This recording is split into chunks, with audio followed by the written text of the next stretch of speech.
evening, ladies and gentlemen, and thanks for taking the rendezvous with us right here on Spectrum Television. On the eye of the news for today, Wednesday, May 15, 2024, 5 days to the 20th May celebration, the governor of the Littoral region, Samuel Dieudonné Ibaha Dubois, has officiated a flag-raising ceremony today in the presence of other regional heads. Well, this is in line with the activities leading up to the Unity Day celebrations. In sports, Kotong Sport of Garua has been voted out of the Cup of Cameroon in the round of 32 by regional side Epevier of Eboloa. The team, despite opening scores, failed to impress in a penalty shootout, losing by 9 goals to 10. This and many more will be yours in tonight's edition of the 8 p.m. Bilingual Newscast. Good evening once again. Well, the news opens in the French language with you, Oriane Donkeng. Good evening, Oriane. Bonsoir à vous, Anila Donnette. Mesdames et messieurs, bonsoir et bienvenue au journal. Le gouverneur de la région du Littoral a procédé ce matin dans ses services à un cérémonial de levée de couleurs. C'était en présence de tous les délégués régionaux de la capitale économique. Notons que l'activité rentre dans le cadre de la célébration de la fête nationale de l'unité. Léla Renganzo et Julie Pop pour les détails. Principal des services du gouverneur de la région du Littoral. Ce 15 mai 2024, il n'est pas encore 8 heures. Comme dans une cour d'école ou de lycée un lundi matin à la cérémonie de levée de couleurs, ils sont rassemblés et les postures dénotent de l'importance de ce qui va suivre. D'ailleurs, c'est le moment. Silence de cimetière, une seule voix se fait entendre.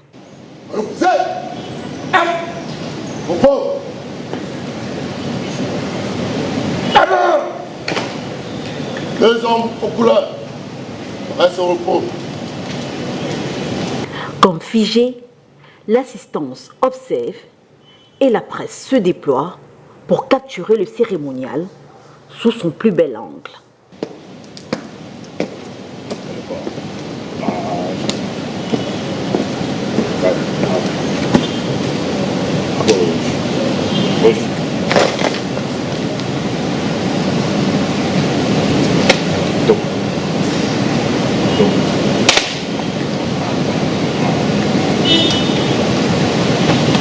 Dans les airs, le drapeau flotte enfin.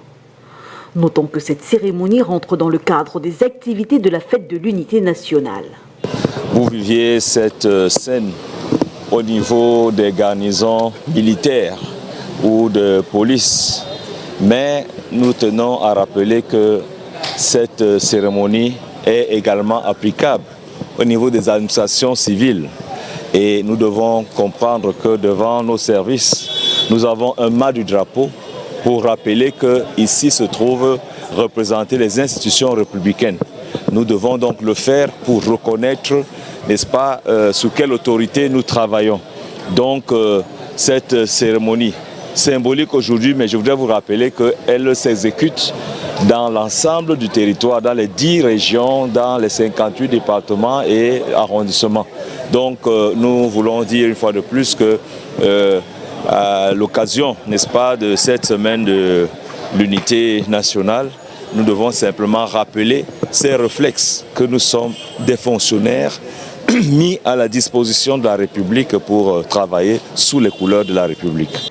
Ainsi prend fin ce cérémonial de levée de couleurs présidé par le gouverneur de la région du Littoral en présence de son état-major, des délégués régionaux et assimilés de la région. Parlons de toute autre chose à présent. La visite officielle du directeur général du Bureau international du travail au Cameroun s'est achevée ce jour.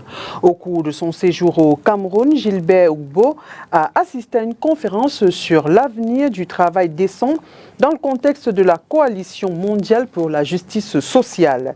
C'était ce 15 mai 2024 à l'Institut des relations internationales du Cameroun à Yaoundé. Inès Pangan.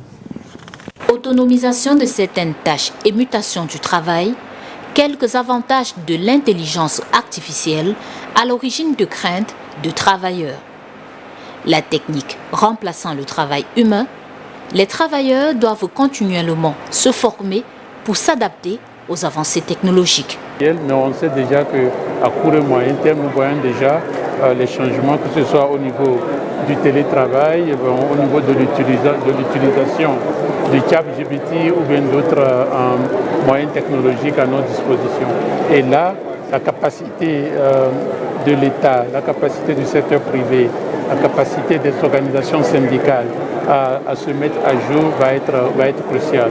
L'avenir du travail décent dans le contexte de la coalition mondiale pour la justice sociale intègre également la problématique du salaire vital. Une synergie d'action des différents partenaires sociaux doit permettre aux travailleurs dits pauvres d'avoir un revenu décent. Que ce n'est pas trop demandé qu'on arrive à un consensus. Il ne faut pas que ce soit de façon mano-militari, bien sûr, qu'on arrive à un consensus où est-ce que chaque travailleur doit pouvoir disposer d'un revenu décent qui lui permet d'assurer le basique de sa famille.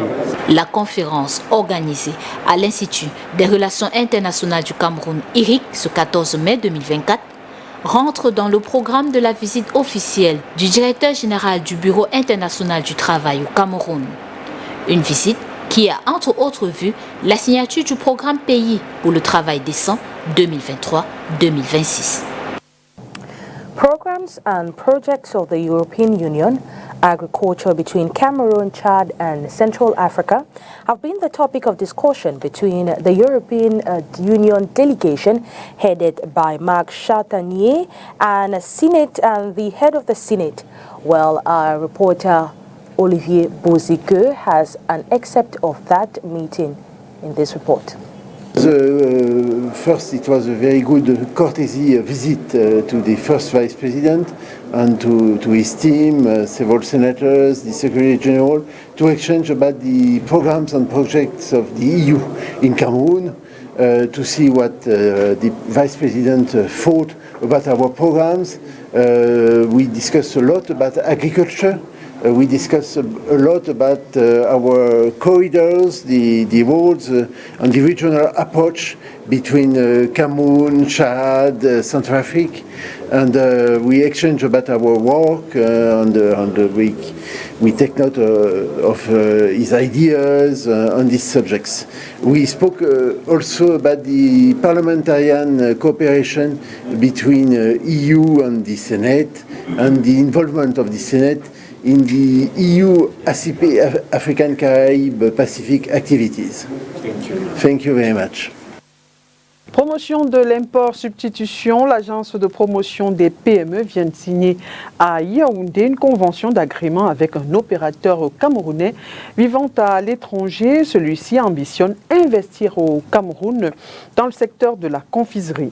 L'idée est d'accompagner le pays à promouvoir le Made in Cameroun. Olivier Bouzik. Les confiseries constituent un marché très important pour le Cameroun. Le pays envisage booster sa production et devenir, si possible, l'un des grands producteurs au monde. C'est le sens à donner à cette convention entre l'Agence des petites et moyennes entreprises et cet investisseur camerounais vivant à l'étranger qui opère dans le secteur de la confiserie. Initialement, à ce point-ci, nous allons aller dans la confiserie, qui est la transformation, la fabrication des produits tels que les bonbons, les biscuits et les chocolats. Mais nous ne voulons pas nous en tenir juste à cela, parce que c'est l'agroalimentaire juste, mais on espère en fait pouvoir se déployer de façon beaucoup plus large sur le marché agroalimentaire en général. La convention prévoit des clauses qui permettront aux jeunes investisseurs d'obtenir des mesures d'accompagnement et faciliter tant techniques, administratives que douanières afin d'aider cet opérateur à s'implanter dans l'intérêt des populations camerounaises. L'État qui se délaisse d'un certain nombre de recettes qu'il devait prélever sur l'entreprise, sur les activités de l'entreprise pour permettre à celle-ci d'avoir davantage de ressources afin de mieux se développer. C'est l'État qui prend l'engagement d'accompagner l'entreprise à obtenir certains documents administratifs. C'est l'État qui prend l'engagement d'accompagner l'entreprise dans la réalisation de son projet. Lorsque vous avez un jeune entrepreneur de la diaspora qui vient s'investir dans ce milieu, on se retrouve vraiment à l'encourager et lui donner ces indications. Et il faut que l'on maîtrise notre marché par des produits made in Cameroun et que l'on aille à la conquête de l'extérieur pour équilibrer notre balance de paiement, mais également rapporter davantage de devises pour améliorer la performance de notre économie. Cette démarche rentre en effet en droite ligne de la politique d'impôt-substitution afin de promouvoir le Made in Cameroun et dynamiser davantage l'économie nationale. The Douala City Mayor Roger Bassandine has embarked on a walking tour visit on a worksite at Ngambe alongside his team to assess and evaluate the advancement of works carried out so far. While our reporter Christelle Asek-Swele and Julie Paul were on the field and filing this report. The Douala City Mayor Roger Bassandine, along with his team, have toured the new septic site in Gombe on a working visit to assess, evaluate and take stock of the state of work that has been executed so far. This project, it should be noted, is a vast program initiated by the Douala City Council and endorsed by the government. La visite de chantier d'un vaste programme que la communauté urbaine Douala a engagé avec le soutien du gouvernement, qui est le programme de développement des villes exclusives et résilientes. Vous savez, c'est un programme de 36 milliards à peu près et qui permettra notamment de désenclaver certaines zones dans les arrondissements de Douala 3e et 5e principalement.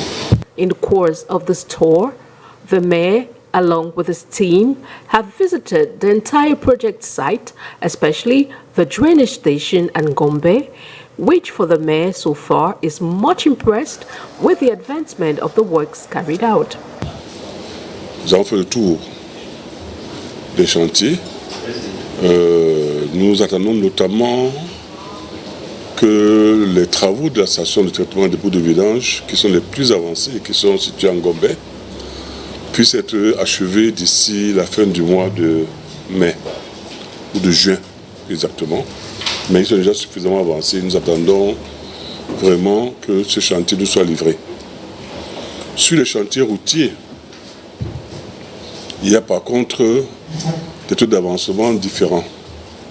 L'objectif est qu'à fin juin, nous ayons avancé le plus vite possible et au moins atteint les taux de 85-90% pour qu'on puisse espérer que les menus travaux qui restent à faire soient exécutés très rapidement. Mais le deadline, c'est bien 30 juin. C'est ça le deadline du financement et il nous faut respecter cela. However, despite this tight deadline set for the contractors to complete the works, the mayor remains confident that the works will be finished on or before then. Je sors de cette visite assez satisfait, en dehors du grand chantier qui est celui du drain, qui semble avoir pris du retard parce qu'il n'atteint même pas encore 50%. Je crois que pour tous les autres chantiers, nous sommes déjà au-delà de 50% et nous pouvons espérer dans les mois à venir, dans les 45 jours à venir, nous pouvons espérer avoir un taux d'avancement des travaux suffisamment important. Voilà ce que je pourrais vous dire et j'ajoute, si vous voulez, que la pression que nous mettons sur l'entreprise tient aussi compte du fait que les grandes saisons des pluies vont peut-être déjà arriver. Il faut qu'on ait terminé au plus vite. It is worth mentioning that this program worth 36 billion francs CFA is aimed at developing resilient cities by improving on the road networks, drainage systems and more. A program which, according to the text, is supposed to be completed on or before June 30, 2024. Et puis l'enthousiasme autour du baume François pourrait être refroidi dans les jours à venir. En effet, l'Ordre national des pharmaciens du Cameroun vient d'interpeller le ministre de la Santé publique au sujet de ce produit qui ne respecterait pas les normes. Auprès du public, ça passe plutôt mal. Léla Renganzo. Le commandant des baumes ne parvient pas à mettre au pas l'Ordre national des pharmaciens du Cameroun. Au cours d'une concertation avec le ministre camerounais de la Santé publique, ces derniers l'ont interpellé au sujet du baume François, qui selon eux ne respecte pas les normes. Avis pas du tout partagé par l'homme de la rue, principal utilisateur. C'est un baume que vraiment quand vous massez avec la douleur pas seule. Même l'affaire des grippes là, quand vous mettez un peu au narine là, ça nettoie tout la saleté qui est dans la tête, ça coule seul. Vous partez dans les sous-quartiers, vous trouvez ça chez les mamans, chez les papas, les enfants, ils utilisent ça, tout le monde. Chacun, après son sport, il prend ça, il se ongle avec, il se sent à l'aise.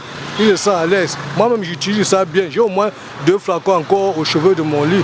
C'est un très bon baume. Ce que nous utilisons, ça nous soulage et on continue. S'il y a un inconvénient, ils n'ont qu'à nous donner vraiment des inconvénients.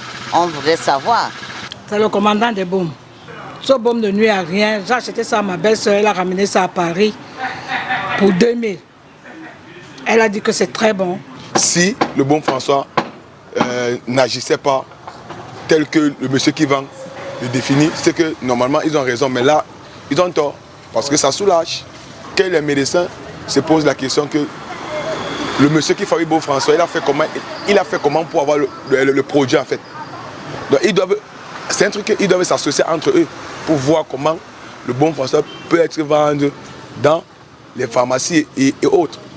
Force est tout de même de constater que chacun l'utilise à sa convenance. Bon, quand j'ai mes petits coups battus, je fais des massages avec. Quand j'ai de la grippe, je frotte sur la main, j'aspire et ça me soulage. Quand j'ai des problèmes de nerfs, je frotte au niveau de la tête là, ça soulage. Chaque jour, avant de dormir, j'embaume ça partout sur mon corps et le matin c'est bon. Quand j'ai mal au dos, mal à la tête, les nerfs, le rhume et tout. J'avais la grippe, la toux, même le palu. C'est ça qui est en train de me soulager comme ça. Ça soulage très bien. On dit même qu'on a dit qu'on ne lèche pas. Moi j'ai léché ça. Je lèche, je tiens dit l'eau et mets l'eau dedans. Je mets ça le baume François à l'intérieur. C'est aussi de cette régulation qu'il s'agit. D'ailleurs, l'Ordre des pharmaciens s'engage à accompagner la société François Santé dans les démarches de mise en conformité. En tant qu'utilisateur du baume François, je ne peux pas critiquer l'avis des médecins. Moi, j'ai eu à l'utiliser et je l'ai trouvé efficace. Bon, si les médecins ont eu à juger qu'ils ne respectent pas les normes, ça je ne pourrais pas m'opposer. Mais en ce qui me concerne, je n'ai pas eu un souci à utiliser le baume François. Mais si on a dit qu'on retire ça sur le marché, ok, ils ont peut-être une raison. Si ça va affecter la santé des autres, bon, il n'a qu'à le faire. Moi, je ne peux pas. Ce que le gouvernement fait pour la population, c'est ce qu'il veut. Si ça va nous aider, ça va nous aider. Si au cas où il y a un souci avec ça, il n'a qu'à retirer parce que moi, en tant qu'utilisateur, je ne peux même pas savoir si ça va m'affecter. En attendant la réaction du ministre de la Santé, le produit qui s'est bâti en adoptant un marketing de proximité reste présent en vente libre à sensiblement tous les carrefours des grandes villes et autres. Et il faut noter que l'Ordre national des pharmaciens du Cameroun reproche entre autres aux promoteurs du baume François la fabrication sans agrément et documents préalables, c'est-à-dire parlant de l'environnement, de la santé et même de l'industrie. Il reproche aussi la distribution sans respecter la réglementation, le circuit légal et surtout la commercialisation dans la rue à la criée. Nous poursuivons ce journal avec Vonnie Ladonnette et on va à l'étranger. Indeed, Ariane Duncan, the UN Environmental Agency says Africa is the lowest contributor of global greenhouse emissions, yet remains the most vulnerable to the effects of climate change, while a U.S. charity called Give Directly is helping some African communities build resilience. Let's listen to this report as filed in by our partners, The Voice of America. In Loresho village in Kenya's Rift Valley region, residents celebrate with a traditional gospel song saying, "Thank you, God, for remembering us." The village is south of Lake Baringo, which has been seeing harsh conditions attributed to climate change. As community here, we've experienced some long dry spell. At the same time, we've been experiencing a peculiar rainfall for short time or for a long time. Climate scientists like Philip Omondi say human activities have polluted the atmosphere and nature is fighting to readjust itself. When nature is fighting back, it is fatalistic. That is what we are experiencing now. We are having more of extreme climatic events, and very frequent and quite biting. So the droughts that we are having will be very, very intense. The floods that we are having will be very, very damaging because nature is trying to readjust itself by fighting back. The UN Environment Programme says Africa contributes just 3.8% of the world's global greenhouse emissions. Yet, its communities are some of the most vulnerable to climate change. 70-year-old Lokuta Lepakany says he lost all his livestock to the deadly drought in the Horn of Africa and was displaced from his ancestral home 2 years ago by the rising waters of Lake Baringo. I had 2 farms, one on this side and one on the other side. I lost them all. Even my houses, everything was swept away. American non-profit organization Give Directly is helping people like Lempakany by providing cash transfers of up to $1,000 to build resilience to climate change. It is time, number one, for us to be able to get donations for the aid sector go directly in the hands of the people who need it. Then after taking it there, give them the opportunity to make the decisions on how that money can change their lives. Phoebe Marichon is one of the more than 6,750 households that Give Directly says it has helped in Baringo. She used the donation to buy land and build a new home. The 32-year-old mother of 5 says the charity has helped her rebuild her life. There's a big difference in my life. At least now I can get school fees for my children because I have a small business. I also cultivate a farm that I bought upstream. So now when people are harvesting, I also have something to harvest and get food. Give Directly's Baringo field officer Ivas Ngetich says the program is working. We've seen recipients build houses. They're able to improve their living conditions. And someone would say, I bought a mattress. I used to sleep on the floor previously. And so they talk with a lot of passion. As experts project effects of climate change to continue and even expand, Omondi says the best way to help communities is by giving them capacity to adapt. Juma Majanga, VOA News, Baringo, Kenya.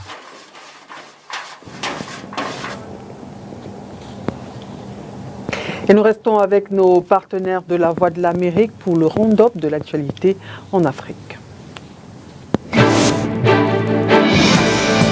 Le Sénégal a mis en service mercredi à Dakar et dans sa banlieue un réseau de bus 100% électriques visant à transformer la mobilité dans la métropole congestionnée.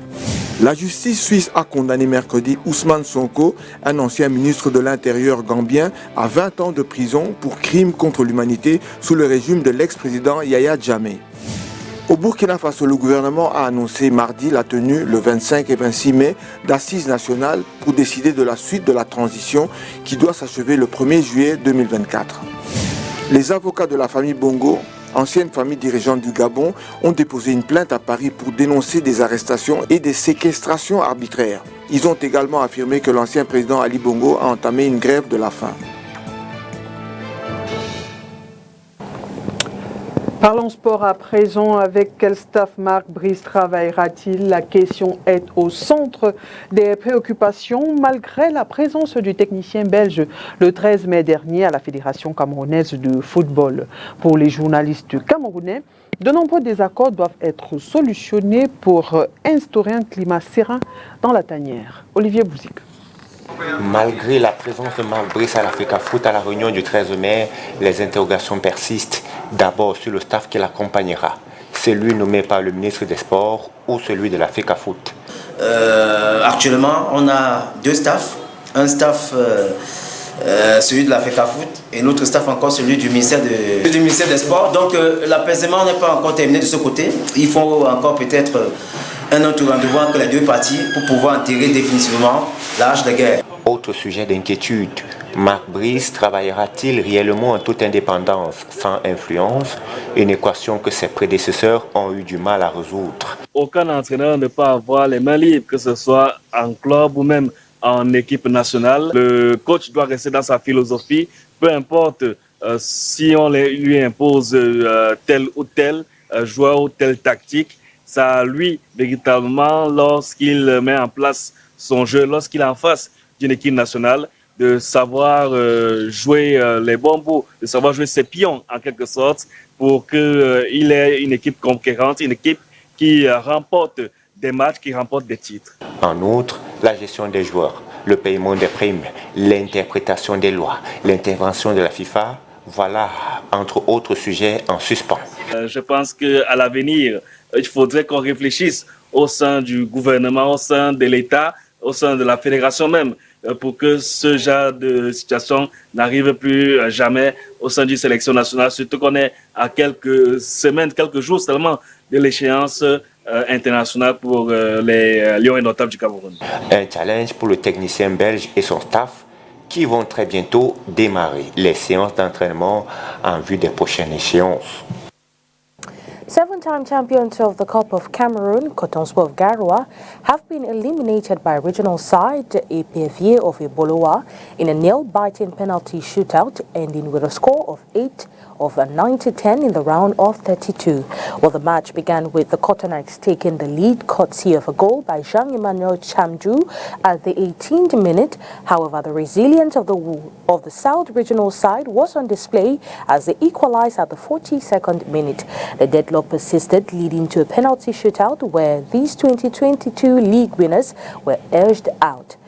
Kanong in other games, Kanong triumphed over talented FA 5-0. Astro defeated Real FC 1-0. Eyes of Hopes Academy of Limbe saw of Legend Football Academy 3-0, while Renaissance of Gumu fell to Senior Dev FA with a score of 2-5.